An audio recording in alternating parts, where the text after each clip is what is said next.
Hello বন্ধুরা, কেমন আছো? আশা করি ভালো আছো। আমিও ভালো আছি। আজকে তোমাদের সঙ্গে শেয়ার করব লাউর পাতায় কই মাছ সেদ্ধ। এখানে নিয়েছি আমি জিরে, পেঁয়াজ, একটা টমেটো আর একটু রসুন। এগুলোকে ভালো করে পাটায় বেটে মাছের মধ্যে দিয়ে দিলাম মশলাগুলো। তারপর নুন, হলুদ আর কাঁচা সর্ষের তেল দিয়ে ভালো করে মাছগুলো মাখিয়ে নিচ্ছি।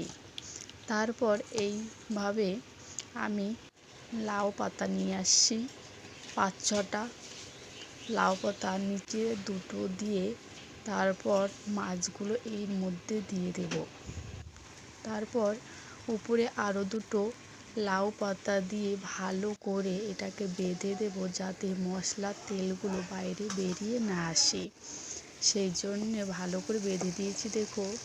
তারপর আমি ভাতের মধ্যে এটা দিয়ে ভালো করে চেপে চেপে নিচে ডাবিয়ে দিচ্ছি। তারপর ঢাকনাটা দিয়ে ঢেকে দেব।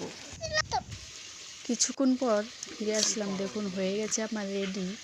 তারপর নামিয়ে নিলাম। এখানে মাছগুলো বের করে নিলাম আর লাউ পাতাগুলো আলাদা করে ভালো করে একটা চামচের সঙ্গে ভালো করে থেতিয়ে নিচ্ছি। তারপর গরম আছে সেই জন্য তারপর মাখিয়ে নেব। দেখুন কি সুন্দর সেদ্ধ হয়ে গেছে। তারপর মাছগুলো আমি সব কাটা বেছে নেব।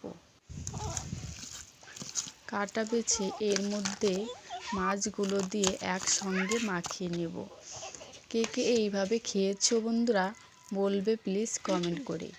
আমার মেয়ে বলল খেয়ে খুব ভালো হয়েছে, আর সারাদিনে কোনো সবজি খেলো না, শুধু এটা দিয়ে খেয়েছে, এত ভালো লেগেছে। সত্যি বলছি, খুব ভালো লাগে, একবার ট্রাই করবে বন্ধুরা। ভিডিওটা ভালো লাগলে সাবস্ক্রাইব করে দেবে।